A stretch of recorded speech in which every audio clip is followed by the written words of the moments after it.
Hey guys, today we're going to look at Dragon Quest VIII, The Journey of the Cursed King for PlayStation 2. Now, this is a pretty big package, so it'll take us a little while to get through.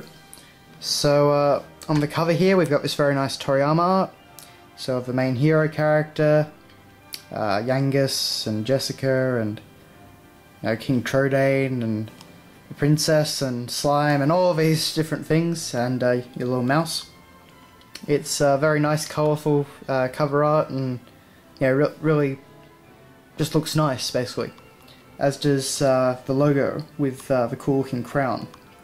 Also, notice you've got one of the clockwork bird enemies from early in the game.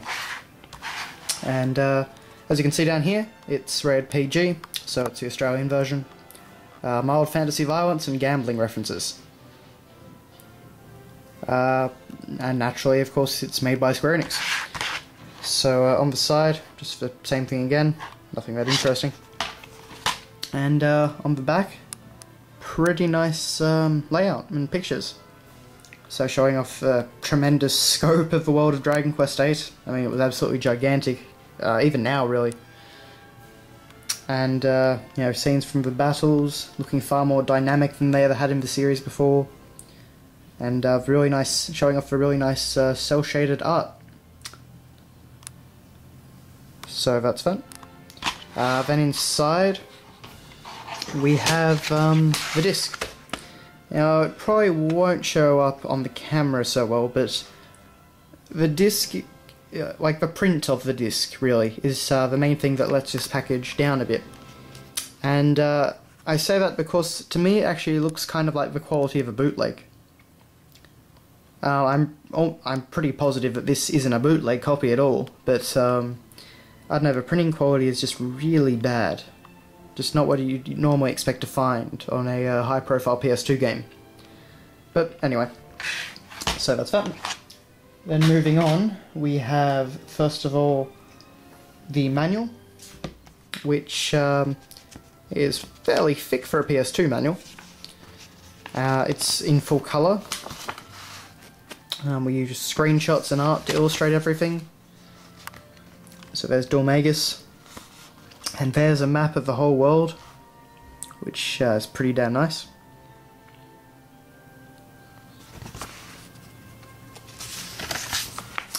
All the different characters, so Hero, Yangus, Jessica, Angelo, Trode, or King Trodane rather. And then we get into the full manual. At the bottom here, which I rather like, you've got all the different Toriyama illustrations of the monsters. So a whole lot of them. And some of it does change as you go through the manual.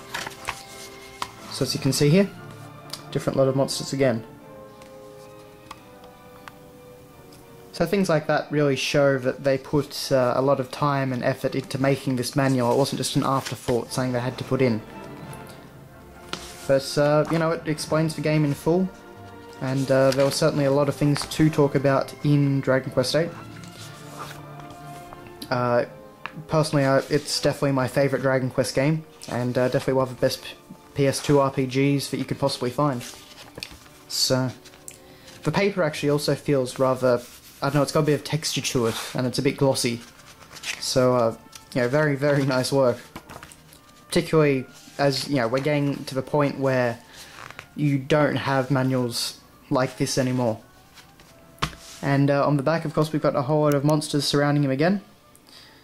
And we have the hero in the middle. Admittedly, I am a huge, huge fan of Toriyama's art style, so, all this stuff is really great to see.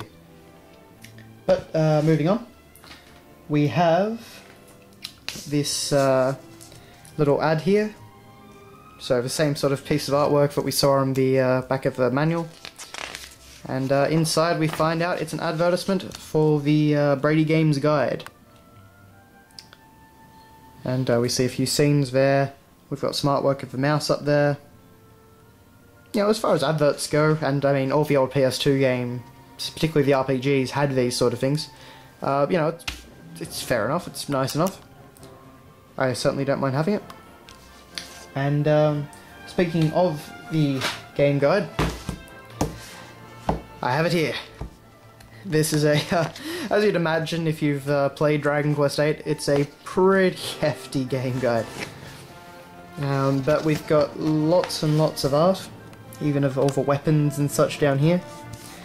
And, you know, it certainly guides you through every single aspect of the game you could ever hope.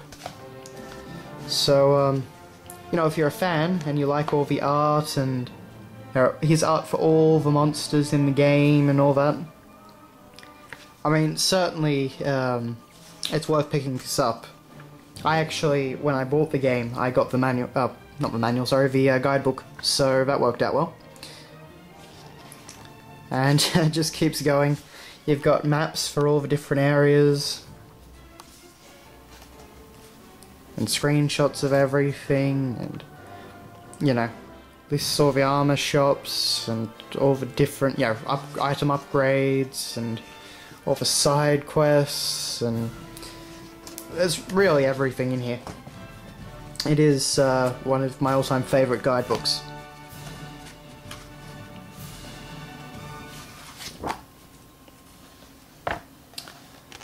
And at the end we have this little thing which, you know, our quest to guide you.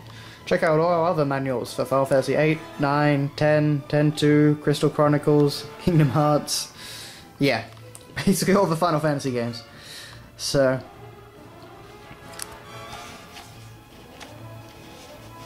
and if I can turn this last page,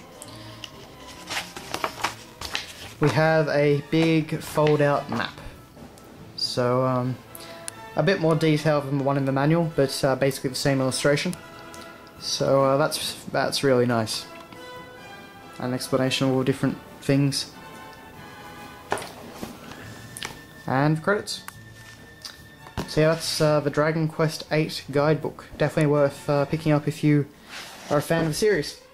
And before we finish up, I've got one more thing to have a look at. And this was this little thing. You could win one of 3 PSP systems. The PSP, of course, was pretty well new at the time. So you could also win a runner-up pack of one of the slime... I think they were the slime speakers. So they were pretty cool.